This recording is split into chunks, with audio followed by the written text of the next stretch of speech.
ठंडा लगी ना रहा है। चलिए बताइए, ईंटा ढोने वाले को जितना भी गर्मी लग रहा है इतना धूप में, हम लोग को लग रहा है जी? नहीं लग रहा। सबसे आसान काम है पढ़ना। कुर्सी मिल रहा है, टेबल मिल रहा है, बेंच मिल रहा है, पंखा मिल रहा है। आप बताइए, इतना बेहतर माहौल मिल रहा है पढ़ने के लिए, तो इससे भी आसान कोई काम होगा? पानियो मिल रहा है ठंडा ठंडा, और सबके जल्दी पानियो नहीं मिल रहा, नली खोल के कहीं पीना होगा।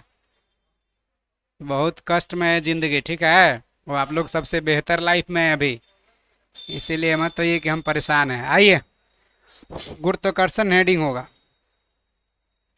न्यूटन का गुरुत्वाकर्षण नियम। एक लाइन में कहे गुरुत्वाकर्षण नियम कौन दिया? न्यूटन। गुरुत्वाकर्षण नियम कौन दिया है? न्यूटन। क्या कहा देखिए, कहा कि कोई भी दो पिंड के बीच काम करने वाला जो आकर्षण बल है पिंड के द्रव्यमान के गुणनफल के अनुक्रमानुपाती होता है तथा उनके बीच के दूरी के वर्ग के व्युत्क्रमानुपाती होता है। यह वाला फॉर्मूला कह रहा है, ठीक है। क्लियर है? जहां जी क्या होगा? कांस्टेंट होगा, नियतांक होगा, जिसे सार्वत्रिक गुरुत्वाकर्षण नियतांक कहते हैं, जिसका मान कितना होता है बड़का जी का? 6.67 इंटू 10⁻11 NM स्क्वायर प्रति kg स्क्वायर। समझ में आ रहा बात? 6.67 इंटू 10⁻11 NM स्क्वायर प्रति kg स्क्वायर उसका मान होता है। देखिए गुरुत्वाकर्षण क्या है, इससे देखिए फिर से समझिए क्या कहा से। कहा था कोई भी दो पिंड है, जैसे ही कलम है और ई कलम, दो गो पिंड, ये दोनों के बीच आकर्षण जो बल है ये गुरुत्वाकर्षण कहलाएगा। कोई भी दो पिंड के बीच लगने वाला आकर्षण बल को गुरुत्वाकर्षण कहते हैं, चाहे दुनिया का कोई भी पिंड हो।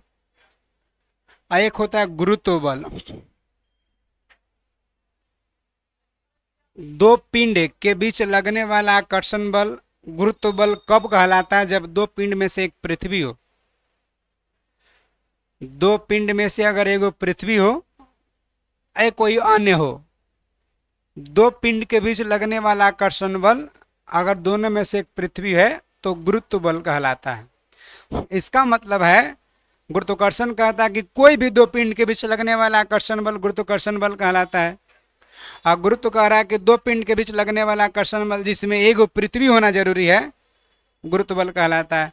इसका मतलब गुरुत्व बल गुरुत्वाकर्षण बल का उदाहरण है कि नहीं है? यानी गुरुत्व बल गुरुत्वाकर्षण बल का उदाहरण है नहीं, क्योंकि गुरुत्वाकर्षण यही है कि कोई दो पिंड के बीच लगने वाला आकर्षण बल गुरुत्वाकर्षण बल है। और गुरुत्व है कि दो पिंड जिकरा में एगो पृथ्वी है, तो दोनों में से कोई भी रहना तो गुरुत्वाकर्षण कहेंगे। तो गुरुत्व बल ही गुरुत्वाकर्षण बल का उदाहरण है, यानी गुरुत्व बल गुरुत्वाकर्षण का उदाहरण है कि नहीं है? क्लियर हो गया? अब देखिए, न्यूटन जो है ना, एक बार समय की बात है कि सेब के पेड़ के नीचे बैठा हुआ था, और सेब नीचे गिर गया। न्यूटन को टेंशन हो गया कि भाई आखिर सेब नीचे क्यों गिरा, ऊपर क्यों नहीं गया। भारत का न्यूटन किसको कहते हैं? भारत का न्यूटन किसको कहते हैं? जो न्यूटन से पहले ही बता दिया था कि कोई ना कोई प्रकृति का नियम है जिसे समस्त वस्तु पृथ्वी की ओर चला आता है। भारत का न्यूटन ब्रह्मगुप्त को कहते हैं। पहले ही बता दिया था कि कोई ना कोई प्रकृति का नियम है जिसके अनुसार समस्त वस्तु जो है पृथ्वी पर खींचा चला आता है। समझ में आ रहा बात? ब्रह्मगुप्त भारत का न्यूटन कहलाता है। बाद में आगे न्यूटन जब देखा कि सेब नीचे गिरा तो यहाँ ये नियम दिया है, कहने लगा कि आखिर से ऊपर क्यों नहीं गया, नीचे क्यों गया। लोग इसको डांट दिए कि बुड़बक है जी, खाए वाला आदमी नीचे है तो ऊपर जाएगा, खाए वाला नीचे है तो नीचे ना आएगा। न्यूटन कहा कि ना कुछ ना कुछ जरूर बात है, ऊपर चढ़ जाएगा तो ऊपर चल जाएगा खाने के लिए, कुछ ना कुछ जरूर बात है जो नीचे गिरा है। उसी में पता करने के चक्कर में कि आखिर नीचे क्यों गिरा खोज दिया गुरुत्वाकर्षण। इसीलिए गुरुत्वाकर्षण का जनक न्यूटन को कह देते हैं। क्लियर है? आइए आप देखिए, सार्वत्रिक गुरुत्वाकर्षण नियतांक का प्रायोगिक मान सबसे पहले कौन दिया है? केवेंडिश। तो 6.67 इंटू 10⁻11 NM स्क्वायर प्रति kg स्क्वायर, मान कौन दिया? केवेंडिश। खोज किया गुरुत्वाकर्षण का न्यूटन, लेकिन मान दिया है हेनरी केवेंडिश, याद रखिएगा। आगे जी गुरुत्व, ये समझा चुके थे ना गुरुत्व। न्यूटन के गुरुत्वाकर्षण के अनुसार दो पिंड के बीच एक आकर्षण बल काम करता है। यदि इनमें से एक पृथ्वी हो जाए तो इस आकर्षण बल को क्या कहते हैं? गुरुत्व बल कहते हैं। अर्थात गुरुत्व वह आकर्षण बल है जिससे पृथ्वी किसी वस्तु को अपने ओर खींच लेती है। इस बल के कारण जो त्वरण उत्पन्न होता है उसी त्वरण को गुरुत्वजनित त्वरण कहते हैं। जैसे ऊपर से कोई वस्तु फेंके, नीचे आ गया, पृथ्वी पर गिर गया, इसका मतलब इसका कोई ना कोई वेग में परिवर्तन हो रहा है। जैसे सतह के ठीक नीचे इसका सबसे ज़्यादा वेग होता है, तो ऊपर से नीचे आ रहा है तो वेग में परिवर्तन हो रहा है। तो वेग में परिवर्तन जिस रेट से हो रहा है वही रेट क्या है? त्वरण है। वेग में परिवर्तन के दर को त्वरण कहते हैं। कोई वस्तु को पृथ्वी अगर खींच रहा है और उसका वेग में जो परिवर्तन हो रहा है वही तो गुरुत्व त्वरण हुआ है। समझ में? वही करा, पृथ्वी किसी वस्तु को अपने केंद्र की ओर खींचता है। इस बल के कारण जो त्वरण उत्पन्न होता है, त्वरण माने वेग में जो परिवर्तन होता है, उसे गुरुत्व त्वरण कहते हैं, छोटका जी कहते हैं। और छोटका जी के मान कितना होता है? 9.8 मीटर पर सेकेंड स्क्वायर। क्लियर है?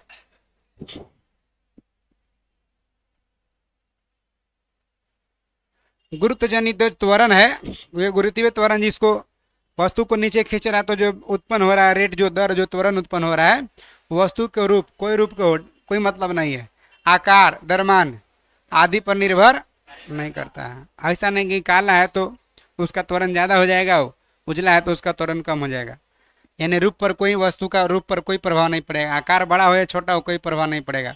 द्रव्यमान पर भी कोई प्रभाव नहीं पड़ेगा। यानी त्वरण जो है इन सब तमाम चीज़ों पर निर्भर नहीं करता। अब देखिए छोटका जी के मान में परिवर्तन कब होगा? पृथ्वी की सतह से ऊपर या नीचे जाने पर जी के मान घटता है। इसका मतलब समझना है आपको कि पृथ्वी पर जी के मान सबसे अधिक कहाँ? सतह पर। यानी सतह पर सबसे ज्यादा छोटा जी का मान होता है। सतह से ऊपर जाएंगे तब वो, या नीचे जाएंगे, सतह माने समुद्र तल, समुद्र तल पर जी के मान सबसे ज्यादा होता है, छोटका जी के मान। और समुद्र तल से ऊपर जाएंगे तब वो घटेगा और नीचे जाएंगे तब वो घटे। इसका मतलब समुद्र तल सतह पर जी के मान सबसे ज्यादा होता है। देखो ये स्टेशन वगैरह पर लिखा होता है कि समुद्र तल से औसत ऊंचाई 78 मीटर लिखा रहता है, तो वहां से ऊंचाई है। इसका मतलब समुद्र तल के ऊपर जा रहा है तो जी घट रहा है, 78 मीटर हो गया, यानी समुद्र तल से ऊंचाई ज्यादा हुआ। इसका मतलब वहाँ जी क्या हो गया? कम हो गया। है समझ में? पृथ्वी के केंद्र पर गुरुत्वीय त्वरण का मान शून्य होता है। केंद्र में जी का मान क्या होता है? शून्य होता है। पृथ्वी के ध्रुव पर जी का मान सबसे ज्यादा होता है। अगर ग्लोब पर बात करें, ग्लोब पर सबसे ज्यादा जी का मान कहाँ होता है? ध्रुव पर। और सबसे कम कहाँ होता है? विषुवत रेखा पर। अगर ग्लोब की बात करें तो सबसे ज्यादा जी के मान होता है ध्रुव पर और सबसे कम कहाँ होता है? विषुवत रेखा पर। और शून्य कहाँ होता है? केंद्र में।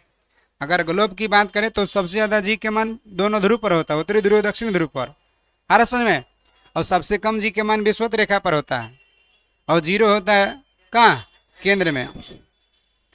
पृथ्वी की घूर्णन गति अगर बढ़ जाए चाहे घट जाए तो ध्रुव पर गुरुत्वजनित त्वरण का मान क्या होता? नहीं बदलता। यानी घूर्णन गति बढ़े चाहे घटे, अगर घूर्णन गति बढ़ जाए या घटा दिया जाए तो ध्रुव पर गुरुत्वीय त्वरण के मान को कोई प्रभाव। घूर्णन माने क्या? अपना अक्ष पर ऐसे लट्टू की तरह नाचना, ये ना। तो अगर इसका वेग बढ़ जाए घूर्णन या घट जाए तब वो इसका जी के मान पर कोई प्रभाव नहीं पड़ेगा। आगे जाइए। विषुवत रेखा पर जी के मान न्यूनतम होता है, यानी सबसे कम जी के मान कहाँ होता है? सबसे कम जी के मान कहाँ होता है? विषुवत रेखा पर। समझ में आ रहा है बात? सबसे कम जी के मान विषुवत रेखा पर होता है। पृथ्वी के घूर्णन गति अगर बढ़ा दिया जाए तो जी का मान विषुवत रेखा पर क्या हो जाएगा? कम हो जाएगा। अच्छा देखिए, जैसे घूर्णन गति बढ़ जाएगा तो जी के मान घट जाएगा। विषुवत रेखा पर जी के मान घट जाएगा कब? जब घूर्णन गति बढ़ जाएगा तब। और घूर्णन गति घटेगा तो विषुवत रेखा पर जी के मान बढ़ेगा। विषुवत रेखा जैसे बीच वाला हो गया, ये वाला।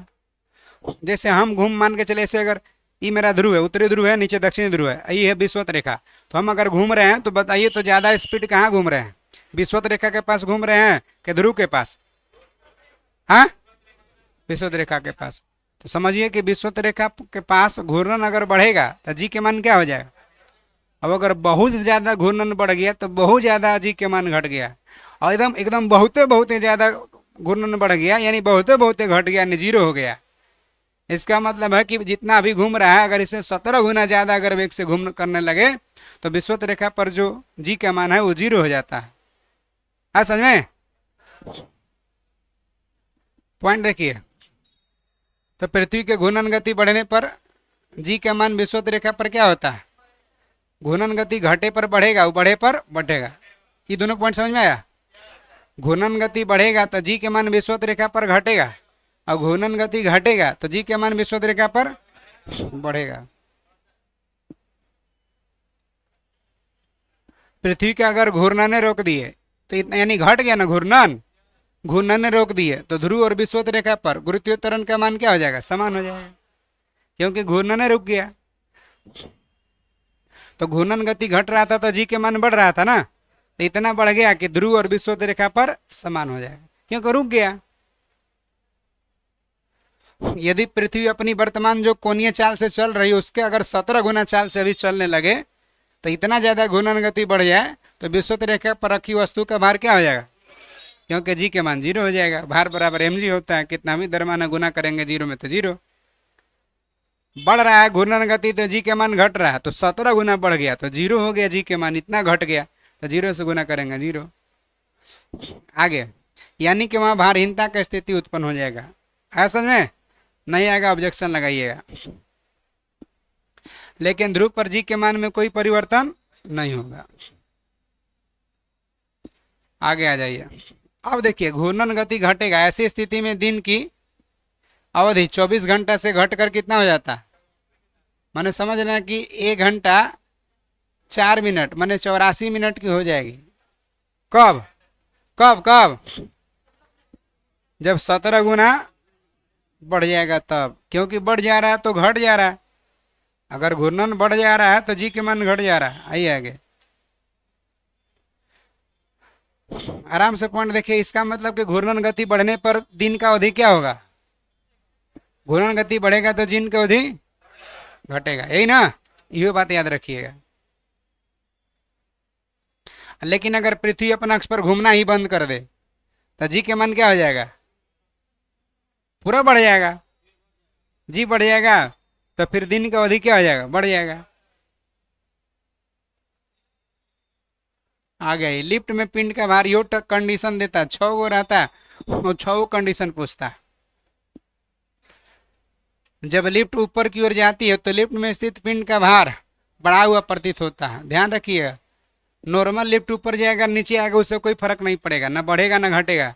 लिफ्ट अगर त्वरण के साथ ऊपर जाएगा तब बढ़ा हुआ भार प्रतीत होगा, और त्वरण के साथ नीचे आएगा तब घटा हुआ प्रतीत होगा। त्वरण मैंने समझ रहा है, अगर लिफ्ट नीचे से जा रहा है 25 किलोमीटर प्रति घंटा के हिसाब से 25 से 25 से 25 से 25 से 25 से, तो त्वरण है इसमें। लेकिन लिफ्ट जा रहा है पहले 25 kilometre, 20 kilometre, 15 kilometre, 10 kilometre, 5 kilometre, यानी वेग में परिवर्तन हो रहा है तो त्वरण हो रहा है। यानी जब लिफ्ट त्वरण के साथ ऊपर जाएगा तो व्यक्ति का भार जो लिफ्ट में है बढ़ा हुआ प्रतीत होगा। और जब लिफ्ट नीचे उतरने लगा तो 20 से 15, 10, 5 घटने लगा। यानी अगर लिफ्ट त्वरण के साथ नीचे आ रहा है तो लिफ्ट में व्यक्ति का भार घटा हुआ प्रतीत होगा। क्या होगा? घटा हुआ प्रतीत होगा। समझ में आया बात? जब लिफ्ट नीचे की ओर जाती है तो लिफ्ट में स्थित पिंड का भार घटा हुआ प्रतीत होता है। ध्यान रखिए, कब? जब त्वरण के साथ नीचे आए तब।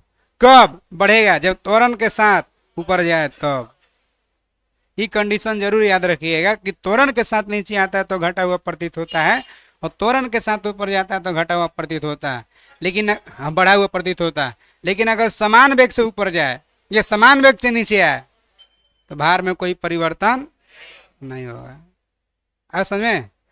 समान वेग से ऊपर जाए चाहे समान वेग से नीचे आए तो भार में कोई परिवर्तन प्रतीत नहीं होता। बढ़ा हुआ कब प्रतीत होगा और घटा हुआ कब? और कोई प्रभाव कब नहीं पड़ेगा?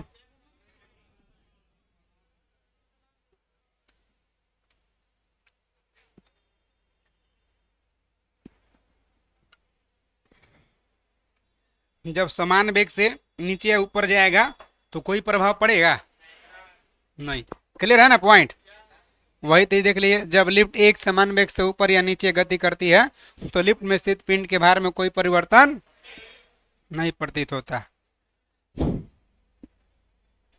चौथा पॉइंट देखिए क्या कह रहा है, यदि नीचे उतरते समय लिफ्ट का डोरिये टूट जाए तो मुक्त पिंड के भांति नीचे गिर जाता है। कारण कोई त्वरण उसका लिफ्ट का कोई त्वरण नहीं जाएगा, जो गुरुत्वीय त्वरण है उस हिसाब से चलेगा। ऐसी स्थिति में लिफ्ट में स्थित पिंड का भार क्या हो जाएगा, और यही भारहीनता की स्थिति हो। जब लिफ्ट ऊपर जाए चाहे नीचे आए, कभी भी डोरी टूटेगा तो भारहीनता की स्थिति उत्पन्न होगा। ऐसा थोड़े कि लिफ्ट ऊपर जाएगा तो डोरी टूटेगा तो नीचे ऊपर ही चल जाएगा लिफ्ट, ऐसा होता है। और नीचे आएगा डोरी टूटेगा तो ऊपर चल जाएगा, ऐसा होता है क्या। कहीं भी माने तरबूजा तलवार पर गिरे चाहे तलवार तरबूजा पर गिरे, घटना तरबूजे के है। ऊपर जाते समय डोरी टूटे चाहे नीचे आते समय डोरी टूटे, भारहीनता की स्थिति होगा। समझ में आया बात ना। भारहीनता हो जाता है, भार मैंने एकदम नहीं, शून्य।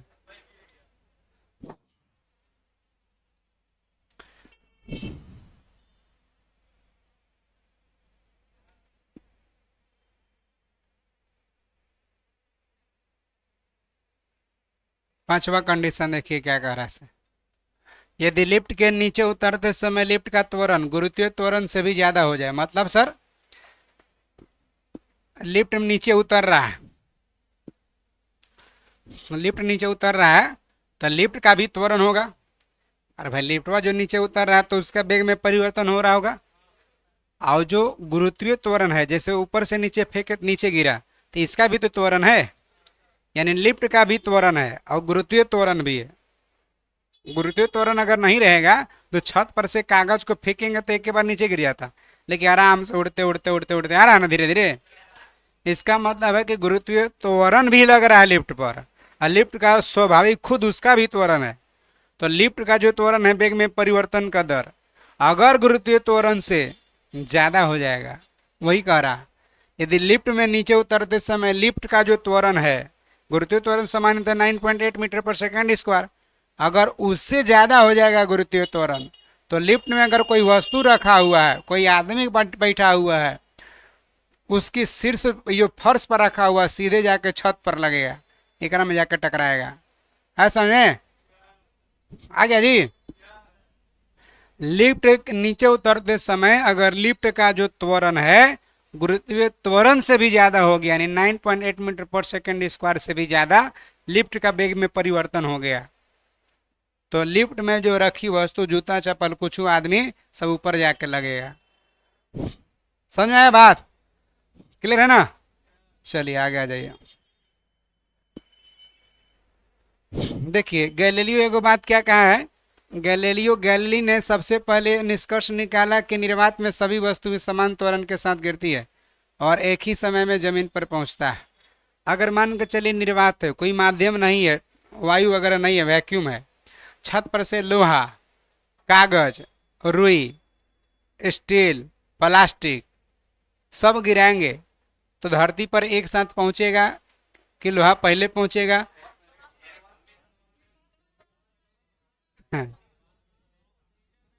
सब एक ही समान पहुंचेगा ना। निर्वात है, माध्यम कोई है या नहीं है, तो नीचे से उत्क्षेप विरोध कोई करिए नहीं रहा है। हवा रहता तब ना उत्क्षेप विरोध करता तो धीरे धीरे गिरता। मतलब कोई विरोध करिए नहीं रहा, तो रुई हो चाहे कागज हो चाहे प्लास्टिक हो चाहे लोहा हो, सब एक समान पृथ्वी पर गिरेगा निर्वात हो तो।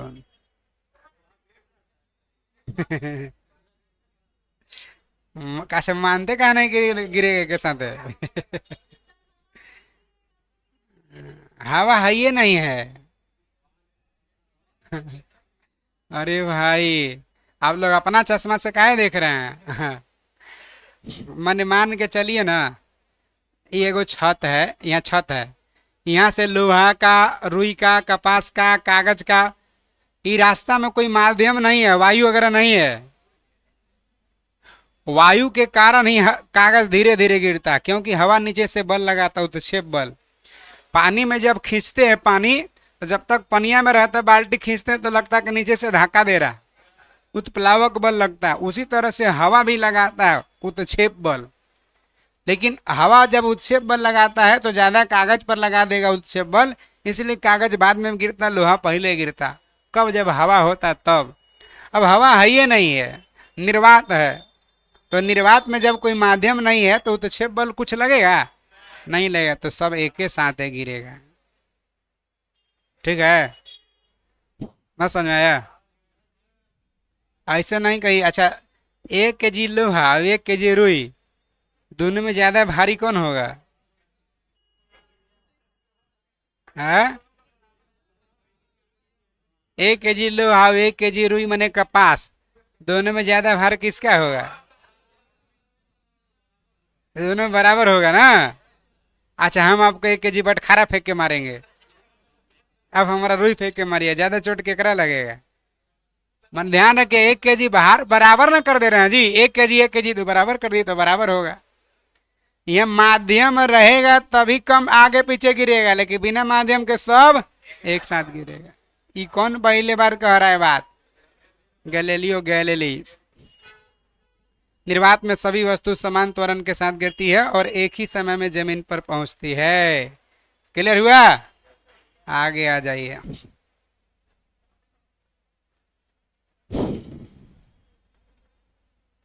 नहीं जरूरत है, उदाहरण देख लीजिए डायरेक्ट।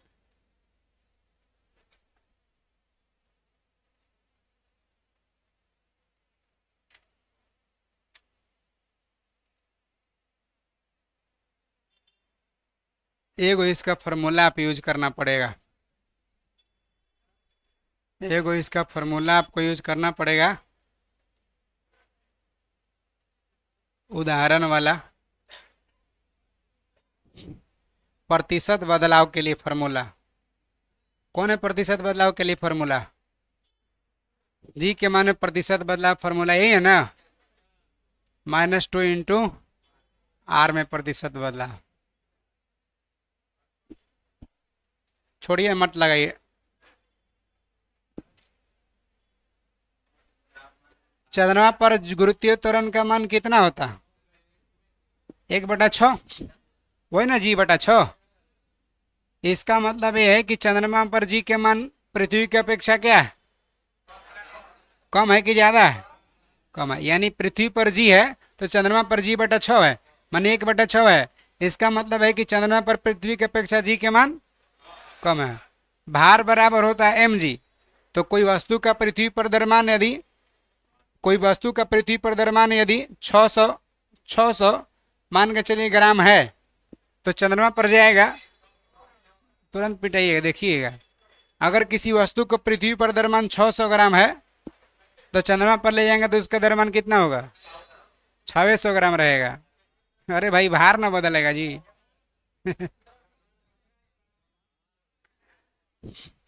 भार बराबर mg होता है ना, तो भार ना बदलेगा, वेट ना बदलेगा, द्रव्यमान थोड़े, द्रव्यमान कहीं ले जाइए, चंद्रमा पर ले जाइए कि सूरज पर ले जाइए, उससे कोई फर्क नहीं पड़ेगा, द्रव्यमान जितना उतना ही रहेगा। अगर किसी वस्तु का पृथ्वी पर 600 न्यूटन का भार है तो चंद्रमा पर जाएगा तो कितना न्यूटन भार होगा?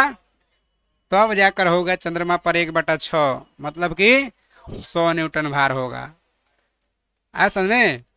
लेकिन अगर पृथ्वी पर किसी वस्तु का द्रव्यमान है 600 kg, तो चंद्रमा पर ले जाएंगे तो चंद्रमा पर द्रव्यमान भी 600 kg होगा। अगर किसी वस्तु का चंद्रमा पर 600 kg द्रव्यमान है तो पृथ्वी पर कितना kg द्रव्यमान होगा? बताइए, पृथ्वी पर कितना होगा? 600 kg द्रव्यमान होगा ना। अगर किसी वस्तु का चंद्रमा पर 600 न्यूटन भार है तो पृथ्वी पर कितना न्यूटन भार होगा? इसका 6 गुना ना जी, 600 गुने 6, 3600। आया समझ में? तो भार बदलेगा, क्योंकि जी के मान बदलता है तो भार बदलता है, क्योंकि भार बराबर mg होता है। छोटा मोटा है, फंसाता है कभी कभी।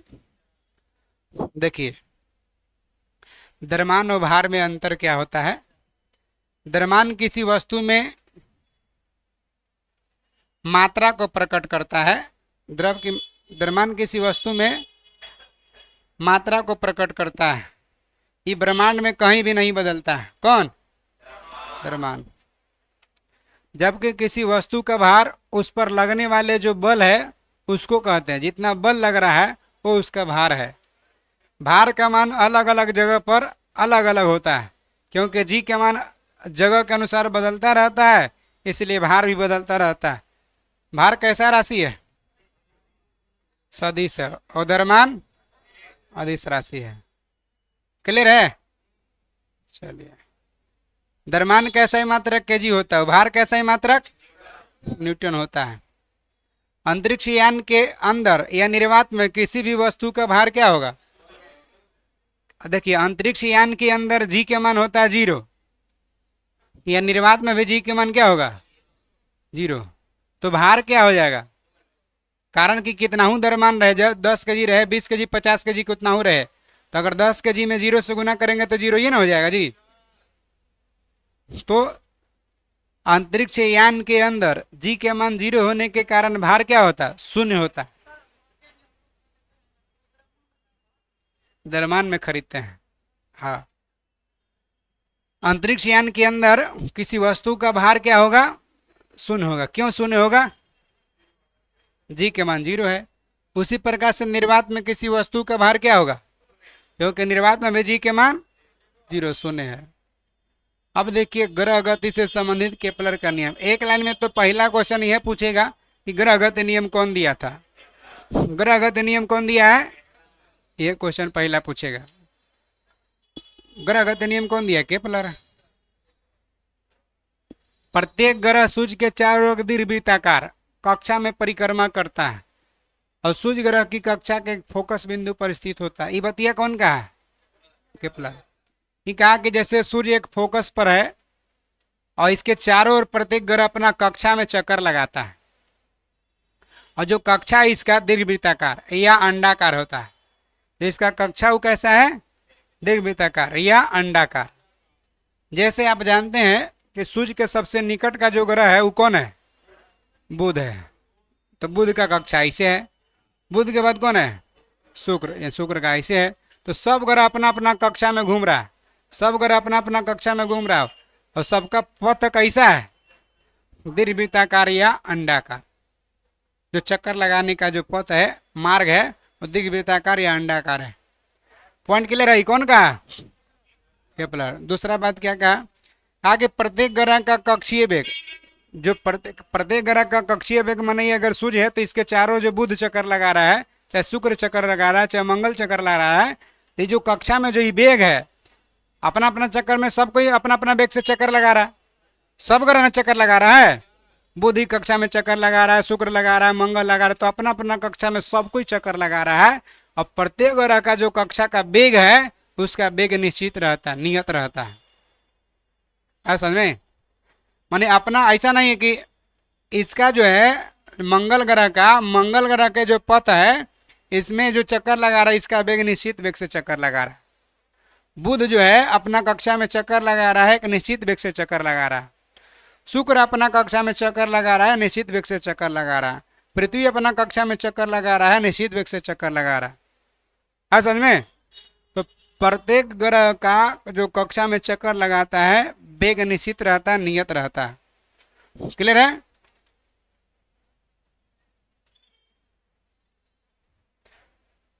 थोड़ा सा प्रभाव क्या होता है कि इसका प्रभाव यह होता है कि जब ग्रह सूर्य के निकट होता है तो उसका वेग बढ़ जाता है, और जब ग्रह सूर्य से दूर होता है तो उसका वेग घट जाता है।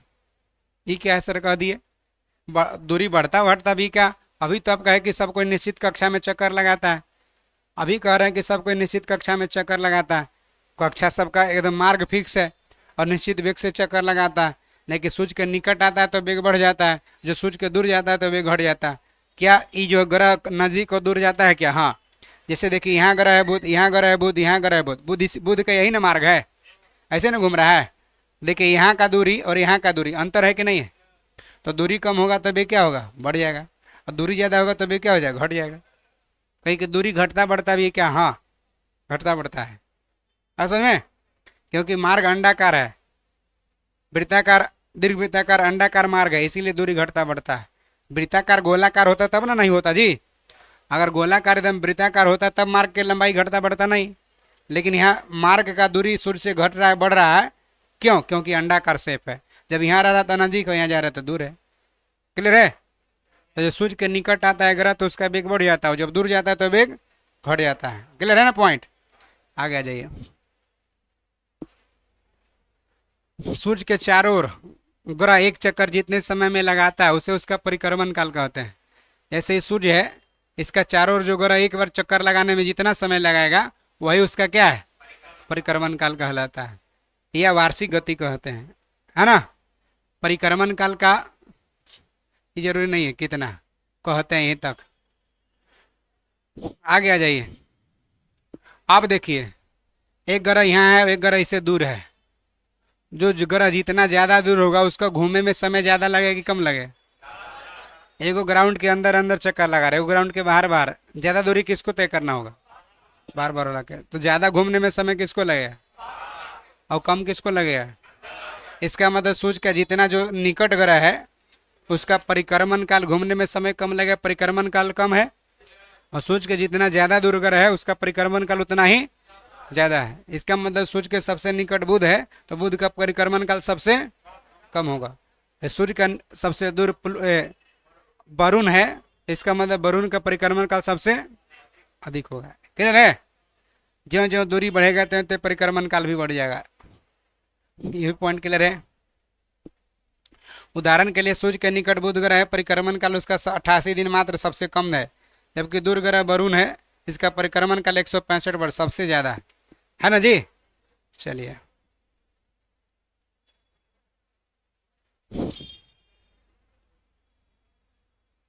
इंटरनेशनल एस्ट्रोनॉमिकल यूनिट IAU ने यम को, यम बोले तो प्लूटो ग्रह को, ग्रह की श्रेणी से निकाल दिया। इसलिए अब सबसे दूर जो ग्रह है वो कौन है? नेपच्यून या वरुण है। सूर्य के सबसे दूर खगोलीय पिंड कौन है? नेपच्यून है। अगर ऑप्शन में नेपच्यून वरुण, देखिए क्या करेगा, सूर्य के सबसे दूर खगोलीय पिंड है वो ऑप्शन 1 में है, ऑप्शन 1 में है कि वरुण, ऑप्शन 2 में है कि अरुण, ऑप्शन 3 में है बुध, ऑप्शन 4 में है प्लूटो। और क्वेश्चन है कि सूर्य के सबसे दूर खगोलीय पिंड कौन है? प्लूटो। ये थोड़े कहा है कि ग्रह, सूर्य के सबसे दूर ग्रह न अरुण है, सॉरी वरुण है। सूर्य के सबसे दूर ग्रह न वरुण है, वरुण से तो दूर है ना है प्लूटो, इसीलिए सूर्य से सबसे दूर खगोलीय पिंड प्लूटो है। आ समझ में? तो प्लूटो का परिक्रमण काल और वरुण का परिक्रमण काल, दोनों में ज्यादा परिक्रमण काल किसका होगा? प्लूटो का। क्लियर है बात? चलिए समझ में आ गया। उपग्रह आ जाइए। किसी ग्रह के चारों ओर परिक्रमा करने वाले पिंड को उस ग्रह का उपग्रह कहते हैं। जैसे चंद्रमा पृथ्वी का चक्कर लगाता है, इसलिए चंद्रमा किसका उपग्रह है? जैसे सूर्य है, सूर्य के चक्कर कौन लगा रहा है? सब ग्रह। मान के चलिए पृथ्वी चक्कर लगा रहा है, पृथ्वी है यहाँ, चक्कर लगा रहा है पृथ्वी। अब पृथ्वी का चक्कर कौन लगा रहा है? चंद्रमा। चंद्रमा पृथ्वी का चक्कर लगा रहा है, इसका मतलब कि चंद्रमा किसका उपग्रह हो गया? पृथ्वी का। क्लियर है? यानी सूर्य का चक्कर लगाता है उपग्रह है, और जो ग्रह के चक्कर लगाता है वो उपग्रह। तो पृथ्वी का एकमात्र प्राकृतिक उपग्रह चंद्रमा है। उपग्रह का कक्षीय वेग देखिए, ग्रह का देख लिए थे, उपग्रह का देखिए, कोई यूज नहीं है, आराम से।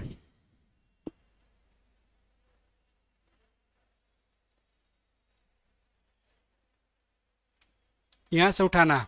उपग्रह का कक्षीय वेग उपग्रह के द्रव्यमान m पर निर्भर नहीं करता है, बल्कि कक्षा के त्रिज्या पर निर्भर करता है। वही बात है, उपग्रह का जो कक्षीय वेग है, जैसे अगर ये पृथ्वी है तो पृथ्वी के चक्कर लगा रहा है चंद्रमा, तो इसका जितना बड़ा पथ होगा, अब देखिए कोई आगे ग्रह है बृहस्पति, बृहस्पति का उपग्रह है कौन? गैनीमेड। एक पथ अगर और ज़्यादा बड़ा हो गया, त्रिज्या ज़्यादा हो गया, तो त्रिज्या ज़्यादा हो गया तो जाहिर सी बात है, त्रिज्या ज़्यादा होगा तो यानी समय ज़्यादा लगेगा, और त्रिज्या कम है तो समय क्या लगेगा? कम लगेगा। वही कह रहा उपग्रह का कक्षीय वेग उपग्रह के द्रव्यमान m पर निर्भर, छोटा उपग्रह है चाहे बड़ा उपग्रह है, द्रव्यमान चमचे भर का है ना हो, कोई फर्क, लेकिन कक्षा की त्रिज्या पर निर्भर करता है। यानी कि कक्षा की त्रिज्या जितना ज़्यादा होगा उपग्रह का वेग उतना ही कम हो जाएगा, और कक्षा का त्रिज्या जितना कम होगा उपग्रह का वेग उतना ही। तो बताइए किसका त्रिज्या, ये मान के चलिए एक त्रिज्या R1 है, ये त्रिज्या R2 है, तो ज्यादा किसका त्रिज्या है? R2 का। तो ज्यादा धीमा गति से कौन गति करेगा? R2 वाला। और कम और ज्यादा तेज कौन करेगा? R1। समझ में आ गया बात? वही कह रहा है कि उपग्रह का कक्षीय वेग उपग्रह के द्रव्यमान पर निर्भर नहीं करता, चाहे छोटा हो उपग्रह चाहे बड़ा हो। अगर मान के चलिए यहाँ एगो छोटा उपग्रह है, एगो बड़ा उपग्रह है, तो दोनों में ज्यादा वेग किसका होगा? है, दोनों का वेग समान होगा गधा। अरे मेरे भाई अभी तुरंत समझा है। एगो छोटा उपग्रह है, एगो बड़ा उपग्रह है, अगर एक कक्षा पर चक ज्यादा वेग किसका होगा? दोनों का समान होगा। द्रव्यमान पर निर्भर करेगा? द्रव्यमान पर निर्भर नहीं करता है। लेकिन वही एगो उपग्रह का त्रिज्या कम है, वो उपग्रह का त्रिज्या ज्यादा है, तो ज्यादा वाला धीमा गति से चक्कर लगाएगा, जिसका त्रिज्या कम है वो ज्यादा तेज गति से चक्कर लगाएगा। यही ना? कक्षा के त्रिज्या पर निर्भर करता है, यानी कक्षा के त्रिज्या जितना अधिक होगा उपग्रह का वेग उतना ही कम होगा। चलिए पॉइंट क्लियर है।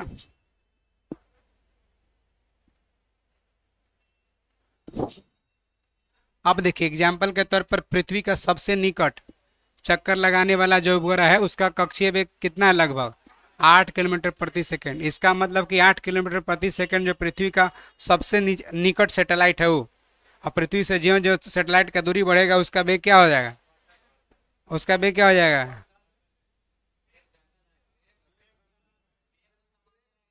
देखिए क्या कह रहा, पृथ्वी के तल के अति निकट चक्कर लगाने वाले उपग्रह का कक्षीय चाल लगभग 8 किलोमीटर प्रति सेकंड है, यानी सबसे जो निकट है पृथ्वी का सैटेलाइट उसका 8 किलोमीटर पर सेकंड से वो चक्कर लगा रहा है।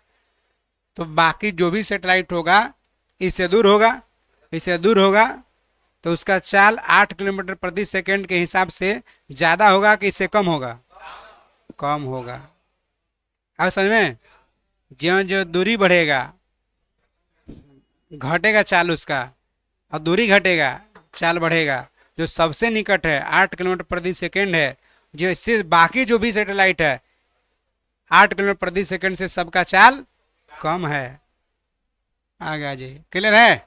उपग्रह का परिक्रमण काल आ जाइए। एक बार घूमने में जो, एक बार ग्रह के चक्कर लगाने में जितना समय लगा दिया उपग्रह, वही उसका क्या है? परिक्रमण काल है। उपग्रह अपनी कक्षा में पृथ्वी का एक चक्कर जितने समय में लगाता है क्या कहते हैं? परिक्रमण काल कहते हैं। आगे आ जाइए।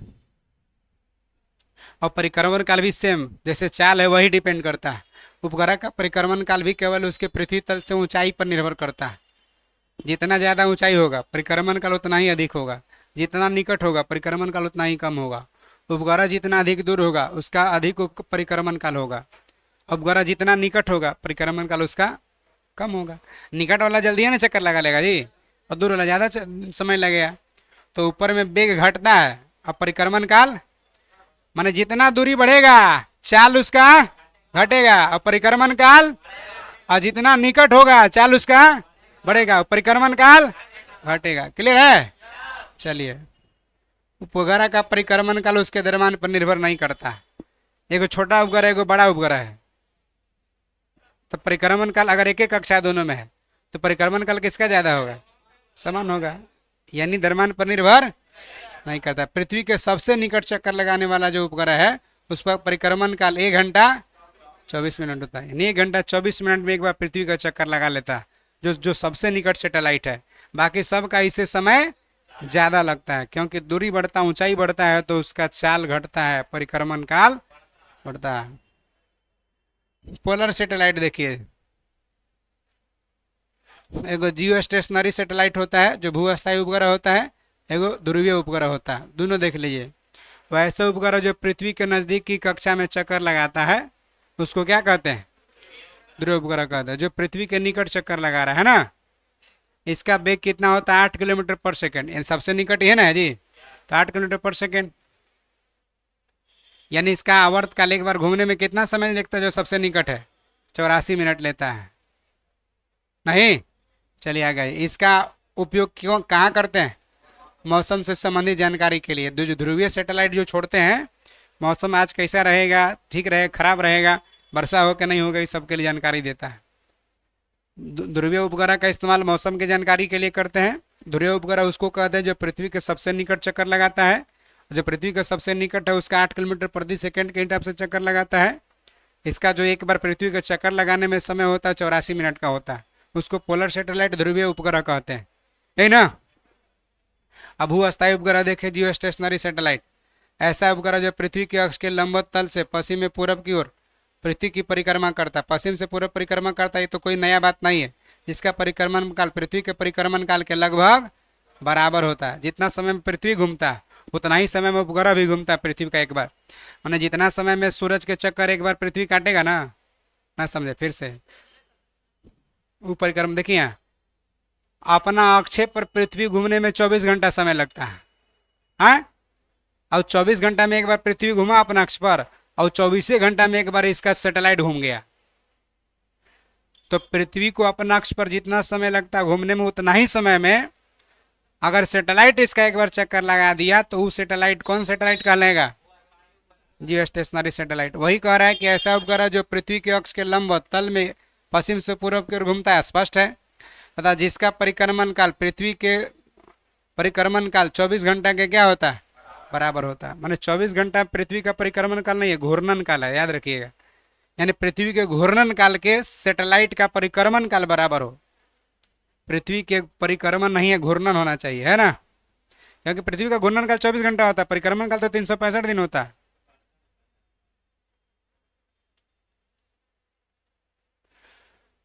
जितना समय में एक बार पृथ्वी अपना अक्ष पर घूमता है उसको घूर्णन काल कहते हैं, और इतना ही समय में इसका सैटेलाइट चक्कर लगा लेता है। तो सैटेलाइट इसका चक्कर लगा ले, सैटेलाइट का परिक्रमण काल हो गया और इसका घूर्णन काल हो गया। यानी पृथ्वी के घूर्णन काल के बराबर जियो स्टेशनरी सैटेलाइट के परिक्रमण काल होता है। क्लियर है? चलिए, कक्षीय वेग कितना होता है? 3.1 किलोमीटर पर सेकेंड होता है जो जियो स्टेशनरी सैटेलाइट है उसका। और जो पोलर सैटेलाइट है उसका कितना है? 8 किलोमीटर पर सेकेंड।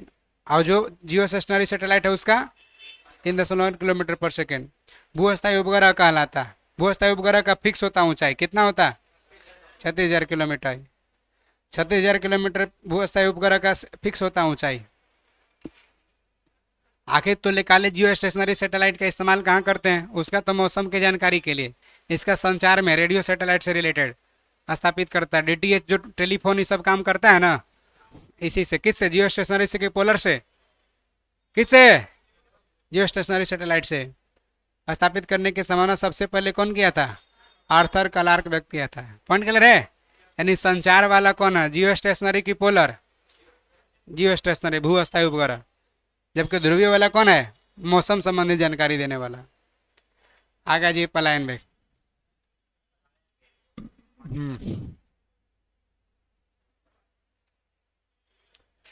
जैसे देखिए, कोई वस्तु को हम पृथ्वी से फेंके ऊपर, फिर वापस पृथ्वी पर नीचे आ गया ना जी, आ गया ना। कोई आदमी इसको इतना तेज फेंक दिया कि वास्तव पृथ्वी पर नहीं आया। तो जिस वेग से फेंका है वो पृथ्वी पर नहीं आया, वही वेग को क्या कहेंगे? पृथ्वी का पलायन वेग 11.2 किलोमीटर पर सेकेंड होता है। आप ऊपर फेंके, नीचे आ गया, 11.2 किलोमीटर पर सेकेंड से फेंके थे आप। अगर 11.2 किलोमीटर पर सेकेंड से फेंकते तो पलायन कर जाता, वापस धरती पर ही नहीं आता।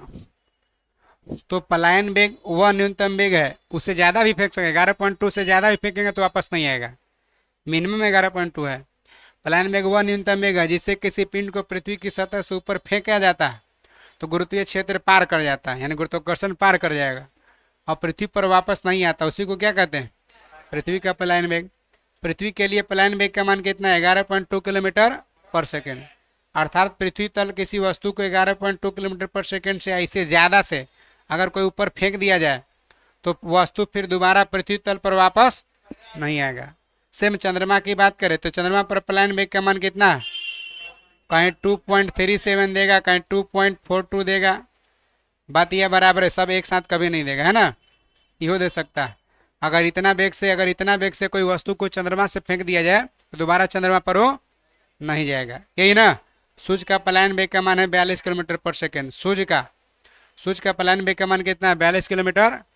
अगर सूर्य से कोई वस्तु को 42 किलोमीटर पर सेकेंड अगर फेंक दिया जाए तो सूर्य का गुरुत्वाकर्षण पार कर जाएगा, दोबारा सूर्य पर नहीं जाएगा। अच्छा, जिसका पलायन वेग ज़्यादा है उसका गुरुत्वाकर्षण का मान उतना ही अधिक होता है। जैसे सूर्य का ज्यादा गुरुत्वाकर्षण है कि ज्यादा पृथ्वी का,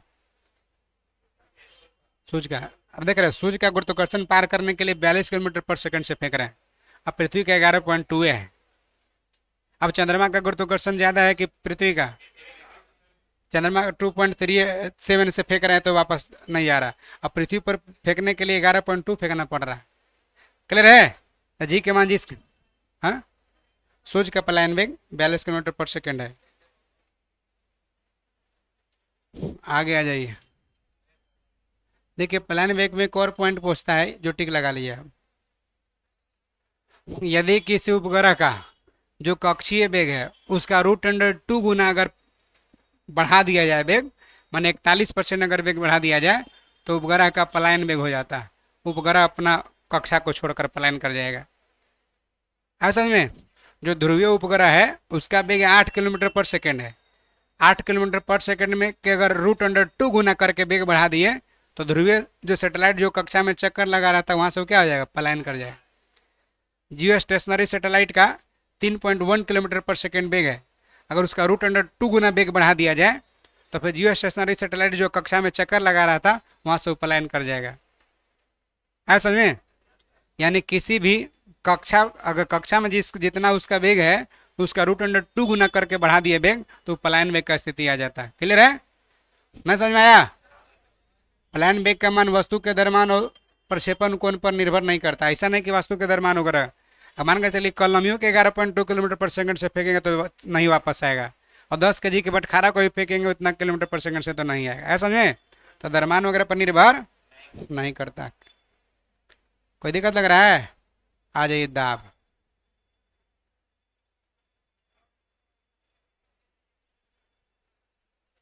किसी सतह के एकांक क्षेत्रफल पर लगने वाले बल को क्या कहते हैं? दाब कहते हैं। दाब बराबर, खाली याद रखना, बल बटा क्षेत्रफल। दाब बराबर बल बटा क्षेत्रफल, दाब P बराबर बल बटा क्षेत्रफल, ऐसी को कह सकते हैं F बटा A। दाब का सही मात्रा क्या होता है? न्यूटन पर मीटर स्क्वायर, न्यूटन पर मीटर स्क्वायर, जिसे पास्कल भी कहते हैं। दाब का सही मात्रा पास्कल कहिए या न्यूटन पर मीटर स्क्वायर कहिए। डायरेक्ट दाब का मात्रा क्या होता है अब ई वाला ऑप्शन में देगा, पास्कल वाला ऑप्शन में अब नहीं देगा, क्योंकि अभी वाला थोड़ा टफ है, वाला आसान है। दाब कैसा राशि है? अदिश राशि है।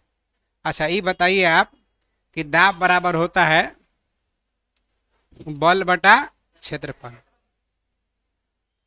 दाब मान के चलिए दाब बराबर बल बटा क्षेत्रफल, अगर बल है 10 न्यूटन और क्षेत्रफल है 2 मीटर तो P का मान दाब प्रेशर कितना होगा? 5। अब देखिए अगर ये जो बल है इसका मान बढ़ा दिए, कर दिए 20 और इसका मान 2 है तो 10 आएगा, आएगा ना? मेरा कहने का मतलब ये नहीं है, मेरा कहने का मतलब है कि अगर क्षेत्रफल यहाँ कम था, अगर क्षेत्रफल यहाँ कर दिए 10 तो यहाँ कितना लग जाएगा दाब? 2 न्यूटन पर मीटर स्क्वायर, ये ना लगेगा? तो 2 न्यूटन पर मीटर स्क्वायर लगेगा। इसका मतलब अगर क्षेत्रफल बढ़ा रहे हैं, कम से अगर बढ़ा रहे हैं तो दाब घट रहा है कि बढ़ रहा है? और वही क्षेत्रफल घटा के 1 कर दिए, अगर ये सेम कंसेप्ट रहेगा, सेम एकदम कॉन्सेप्ट है। अगर मान के चलिए 10/2 है तो आ जा रहा है 5, अगर हुए 10/5 कर दिए तो आ जा रहा है कितना? 2। यानी एरिया इसका बढ़ा रहा है, क्षेत्रफल है ना बढ़ाया 2 से 5 किए, तो यहाँ दाब इसका क्या हो रहा है? कम हो जा रहा है। पहले क्या था 5, अब हो गया 2, कम हो गया। और वही अगर क्षेत्रफल कम कर दिए, पहले था 2 ना तो 1 कर दिए तो दाब कितना हो जाएगा? 10। इसका मतलब क्षेत्रफल कम किए तो दाब क्या होगा? बढ़ गया। ये बात आपको समझ में आना चाहिए कि क्षेत्रफल घटाने पर दाब बढ़ता है और क्षेत्रफल बढ़ाने पर दाब। अगर ऐसे नहीं समझ में आ रहा है तो समझिए बैलून को आप ऐसे ऐसे मारते हैं तो फूटता है, बोलिएगा झूठ। मार रहे इसे, खेल रहे हैं, उधर से मारा इधर से मार रहा है, वही नाखून से मार दीजिए, फूटिएगा ना। इसका मतलब कि एरिया ज़्यादा था, प्रेशर दाब कम था कि ज़्यादा था? एरिया ज़्यादा है, दाब कम है, तब ना नहीं फूट रहा है। एरिया कम है, दाब ज़्यादा है, फूट गया। दाब ज़्यादा होगा तभी ना फूटेगा। मार रहे हैं आप टेनिस जो बैडमिंटन में आप बैट से मार रहे हैं, बैडमिंटन जो कॉर्क है, बैडमिंटन वाला बैट से आप मार रहे हैं बार बार बैलून को, नहीं फूट रहा, सुई से चुभो दिए, फूट गया। इसका मतलब है कि क्षेत्रफल सुई का ज़्यादा है कि क्षेत्रफल बैट का ज़्यादा। तो बैट से ज़्यादा दाब लग रहा था कि सुई से ज़्यादा दाब लग रहा है? तो बैट से क्षेत्रफल ज़्यादा है तो दाब कम लग रहा था, नहीं फूट रहा था, सुई से ज़्यादा लग रहा है इसीलिए फूट गया, है ना। ये बात आपको माइंड में एकदम होना चाहिए, दाब जब भी आपको माइंड में आए तो। आगे आ जाइए, वायुमंडलीय दाब। कहता कि क्या कारण कि हाथ से बैलून को मारने पर नहीं फूटता और नाखून से मारने पर फूट जाता, क्या कारण है? हाँ, दाब कम की ज्यादा? नाखून से ज्यादा लगता है, हाथ से कम लगता है, ऐसा में। अब देखिए दलदल में क्या कारण है कि दलदल में जाने पर आदमी लेट जाता है तो धंसता नहीं है, जबकि खड़ा रहे तो दलदल में फंस जाएगा। क्षेत्रफल ज्यादा हो गया, दाब कम लग रहा है, एकदम लेटल रह रहा है, क्षेत्रफल कम है, दाब ज्यादा है, इसीलिए धंस गया, है ना। आगे आ जाइए। हाँ, फूट जाता है? कौन में नहीं फूटता है? हाँ, मैंने कोची में नहीं समझ रहे हैं क्या कहा? हाँ, अरे तो भाई ओकरा में गेप हवा निकलेगा तबे ना, हाई प्रेशर से लो प्रेशर जाएगा तबे ना फटेगा। उस सुई से निकलना ही नहीं दे रहा हवा, आप सुई डाल के उसमें छोड़ दिए, हवा निकलेगा तब ना फूटेगा। ना ना, निकल कैसे, जब निकल जाएगा हवा तो फिर हाई प्रेशर अंदर है, बाहर है low pressure, high pressure low pressure का आयतन बढ़ेगा, फूट जाएगा। लेकिन सुई चुभ हो दिए, आयतन है, हवा निकल ही नहीं रहा तो फूटेगा कैसे? हवा निकलना चाहिए फूटने के लिए, तब ना हाई प्रेशर से लो प्रेशर के जाएगा तो आयतन बढ़ेगा, फट जाएगा। हाँ, दाब लगता है, जैसे मान के चलिए बैलून है, ऊपर पहाड़ पर ले जाइए, नीचे नहीं फूट रहा है, पहाड़ पर ले गए तो फूट गया, अपना मानो फूट जाता है, क्यों? क्योंकि पहाड़ पर प्रेशर कितना हो गया, ये नीचे की अपेक्षा वहाँ एकदम कम प्रेशर हो गया, कम प्रेशर हो गया, बैलून में एकदम ज़्यादा हो गया, तो हाई प्रेशर से लो प्रेशर किया तो बैलून अपना मानो फट जाएगा। जो बुलबुला फेंकते हैं मेलवा उलवा में नहीं लेता है लोग, 2 4 5 रुपये मिल 10 रुपये जो भी मिलता हो, बुलबुला जब फेंकते हैं तो बुलबुला कुछ देर तक नहीं फूटता, बाद में फूट जाता है, क्यों? क्योंकि बुलबुला के अंदर प्रेशर ज़्यादा होता है और बाहर प्रेशर कम होता है, तो हाई प्रेशर से लो प्रेशर के आने आने के लिए हवा प्रयास करता है, बुलबुला का आयतन बढ़ता है, बुलबुला फूट जाता है। तो जब तक नहीं हवा निकलेगा तब तक नहीं फूटेगा। वायुमंडलीय दाब, सामान्यतः वायुमंडलीय दाब वह दाब है जो पारा का कितना सेंटीमीटर कॉलम के द्वारा, सीधा सीधे सामान्यतः वायुमंडलीय दाब कितना सेंटीमीटर होता है? 76 सेंटीमीटर। और मीटर में कह दिया तो, मीटर में कह दिया तो 0.76 मीटर, है ना। और मिलीमीटर में कह दिया तो 760 मिलीमीटर। सामान्यतः वायुमंडलीय दाब 76 सेंटीमीटर है और 0.76 मीटर है, और मिलीमीटर में 760 मिलीमीटर, सामान्यतः वायुमंडलीय दाब। आगे आ जाइए। वायुमंडलीय दाब का ऐसा ही मात्रा क्या है? बार। एक बार में कितना कितना दाब लगेगा? 10 पावर 5 न्यूटन पर मीटर स्क्वायर।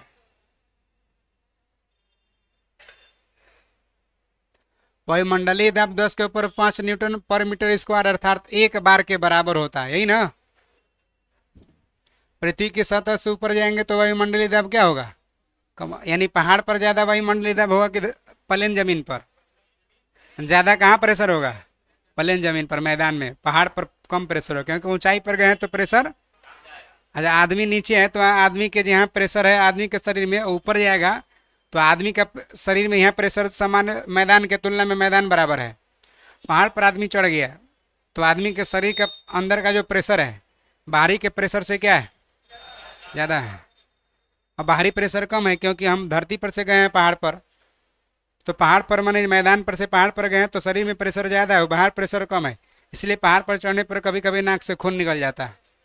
क्यों? क्योंकि प्रेशर अंदर ज़्यादा है, बाहर कम। हाई प्रेशर से लो प्रेशर निकल जाता है।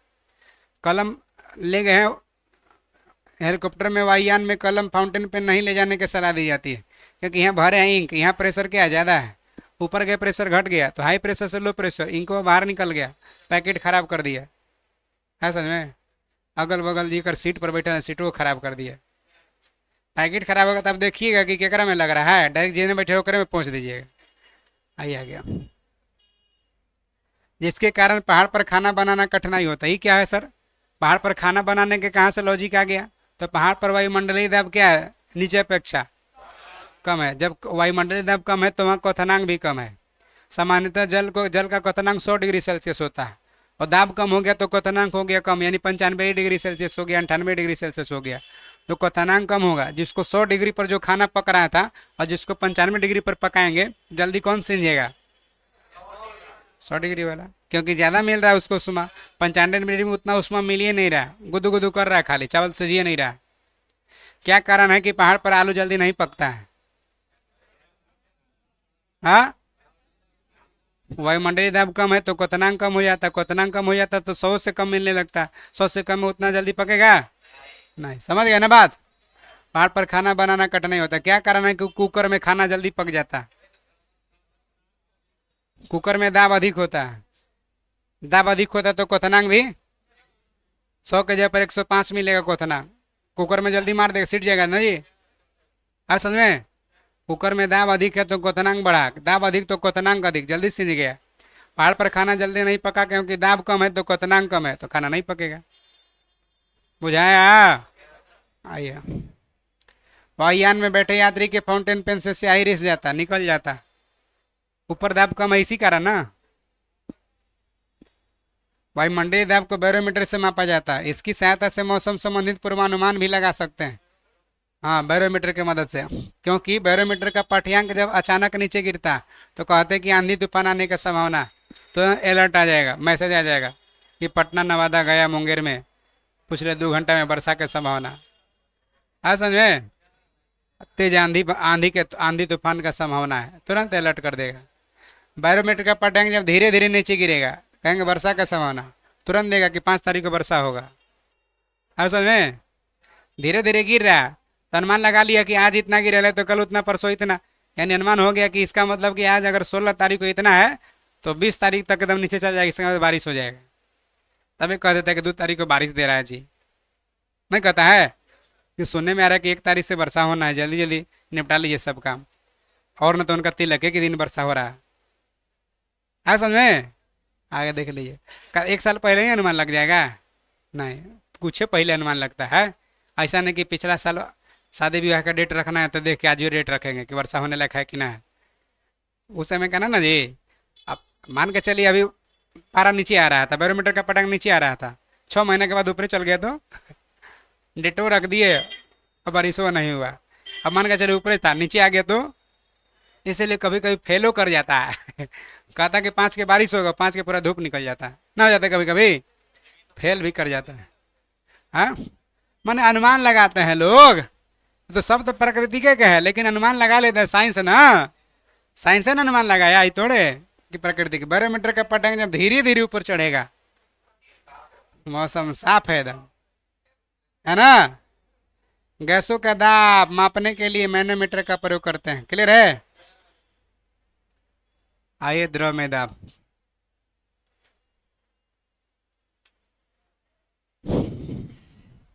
द्रव में दाब, द्रव के अणु के द्वारा बर्तन की दीवार अथवा तली के प्रति इकाई क्षेत्रफल पर लगने वाले बल को द्रव का दाब कहते हैं। अगर ये गिलास है तो गिलास में पानी रखे हैं तो पनिया गिलासवा के दीवार पर कोई ना कोई दाब लगा रहा है ना जी, वही दाब को क्या कहेंगे? द्रव का दाब। अगर वे प्लास्टिक में पनिया भरे हैं, प्लास्टिक को उठाते हैं तो प्लास्टिक एकदम तनतना जाता है, इसका ओकरा में दाब ज़्यादा लग गया। और पतीला प्लास्टिक है तो फटियो गया ना, तो ऐसे एक प्लास्टिक पानी भर लिए उठा लिए फटियो गया, दाब ज़्यादा लगा तबे ना तना के फट गया है। बुझाया? अब गिलास उठा रहे तो नहीं फट रहा, इसका मतलब मजबूत दाब लग रहा है जरूर लेकिन नहीं फट रहा। हाँ बुझाया? लोटा कहाँ नहीं फट रहा है, उठा रहे हैं तो दाब लग रहा है जरूर लेकिन मजबूत है, उतना दाब सह लेता है। प्लास्टिक में पतलियाँ दाब लगा रहा है, नहीं बर्दाश्त कर पा रहा है, फट जा रहा है। बुझाया?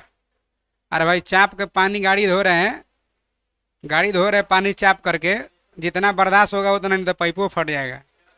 है समझ में? तो दाब लगा रहा है वैसा हूँ, लेकिन ज़्यादा लगा दिए आप चाप के, प्रेशर बढ़ा दिए, फट गया। आइए आइए, द्रव के अंदर किसी बिंदु पर द्रव के कारण दाब, द्रव की सतह के ऊपर बिंदु की गहराई, द्रव के घनत्व, गुरुत्वीय त्वरण जी के गुणनफल के बराबर होता है। एक लाइन में कहिए ना, दाब बराबर, ये फॉर्मूला। अगर ऊंचाई बढ़ेगा तो दाब बढ़ेगा, घनत्व बढ़ेगा तो दाब बढ़ेगा, जी बढ़ेगा तो दाब बढ़ेगा, ये ना। कहीं कैसे कैसे कह दिए सर, ऊंचाई बढ़ेगा तो बता दे रहे हैं, बता दे रहे हैं, कैसे कैसे कहे हैं से बता दिए। अब रुक भी जाइए, अब देखिए, कह रहा कि ऊंचाई बढ़ेगा तो दाब बढ़ेगा, ये ना। पानी यहाँ तक भरल है एकदम,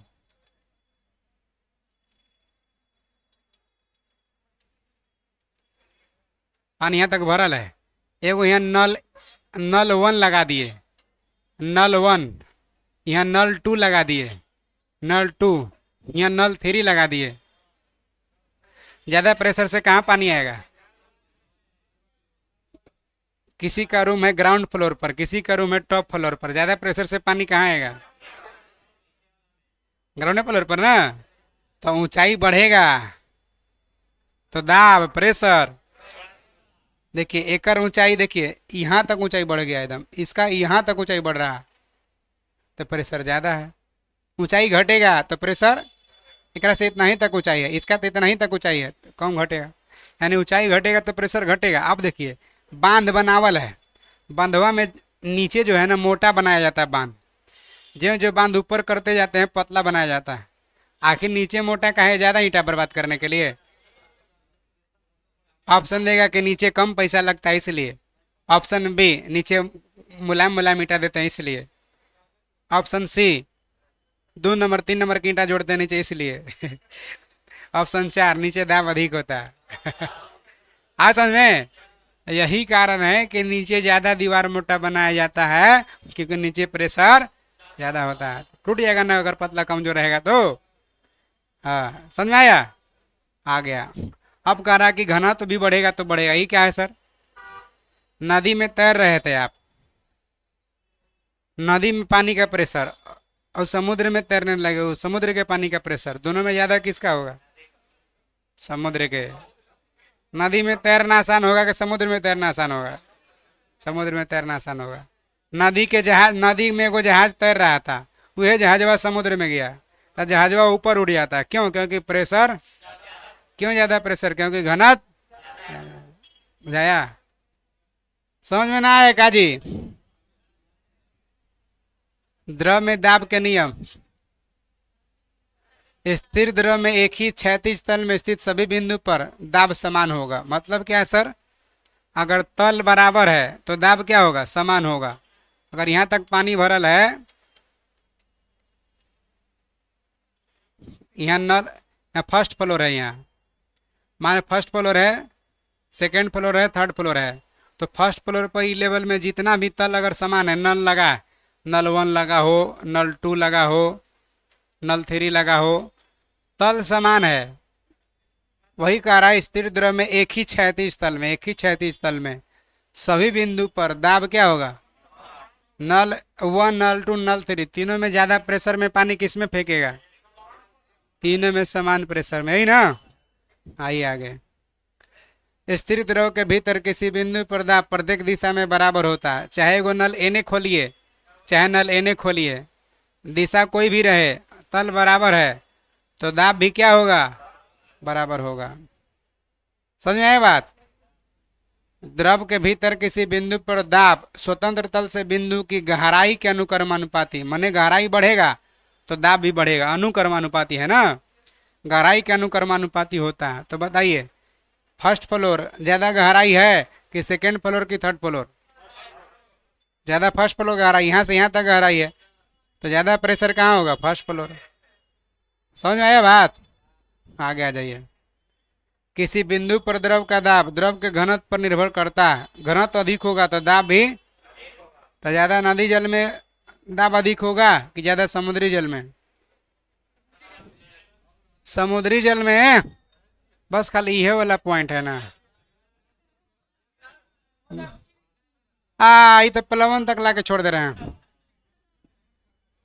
बस खाली इतना ही इतना ही इतना ही। एक नया पॉइंट मिल जाएगा आपको। द्रव दाब संबंधित पास्कल के नियम, एकरा में खाली उदाहरण है जरूरी है। पास्कल के नियम,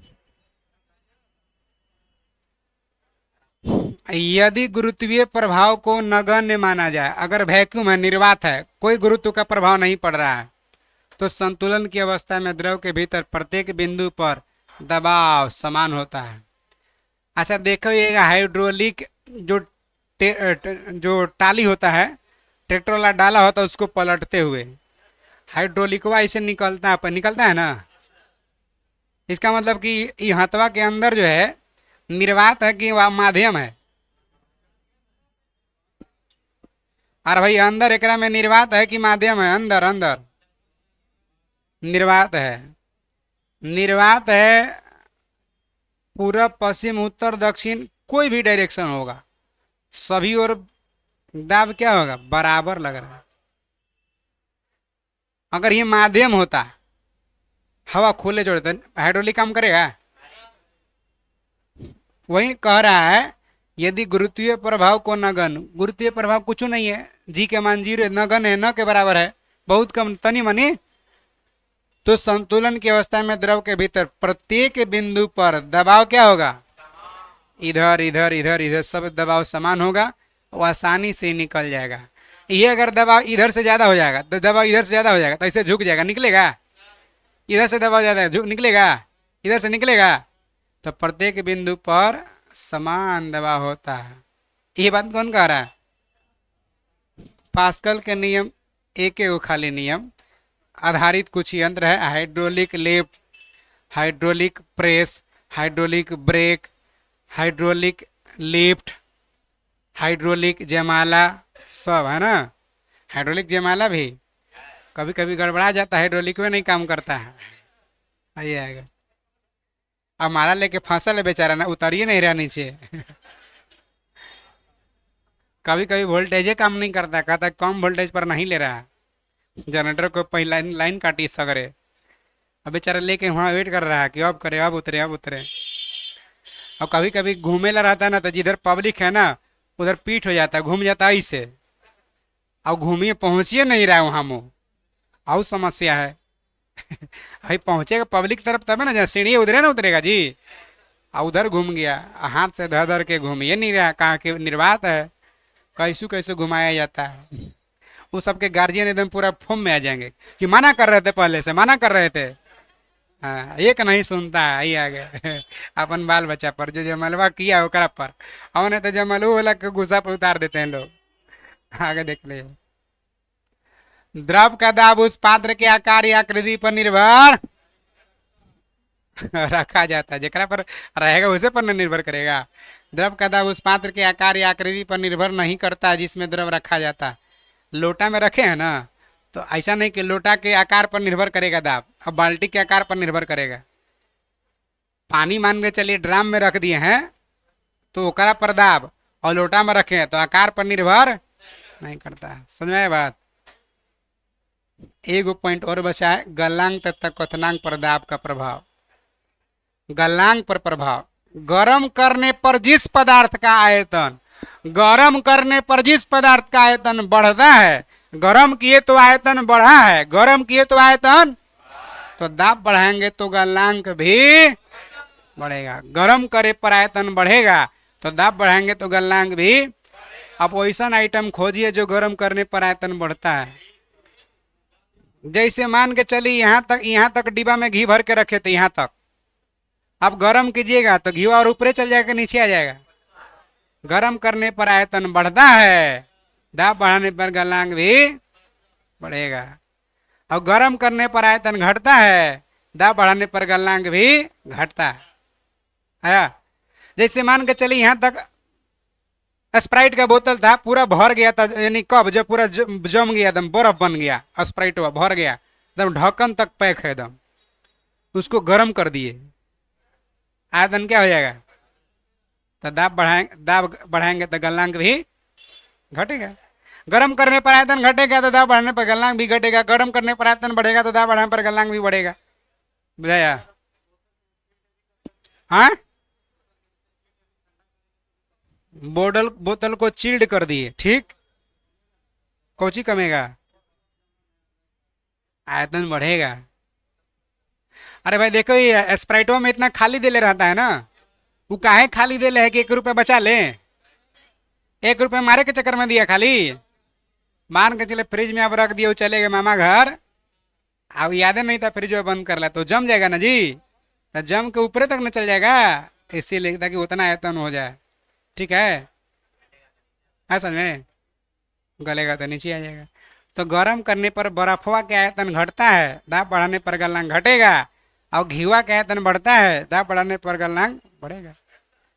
बढ़ेगा तो बढ़ेगा, घटेगा तो। गर्म करने पर जिन पदार्थों का आयतन बढ़ता है, दाब बढ़ाने पर गलनांक भी, जैसे मोम, घी, डालडा। गर्म करने पर जिन पदार्थ का आयतन घटता है, दाब बढ़ाने पर उसका गलनांक भी घटेगा, जैसे बर्फ, बिस्मत, ढलवा लोहा। मान लीजिए ना, गूगल पर देख लीजिए एगो। अरे जैसे धातुए के तो है ही, जैसे लोहा है वैसा ही, ठीक है। धातुए वाला आइटम नाम है, जैसे लोहा कैसे हो गया वैसे नाम है। क्वथनांक पर प्रभाव देखिए, सभी द्रव का क्वथनांक, दाब बढ़ाएंगे तो बढ़ेगा।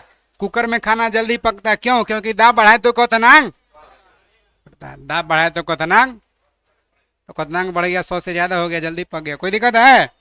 कोई दिक्कत है? हम लोग सोमवार से 50 क्वेश्चन इकोनॉमिक्स शुरू करेंगे।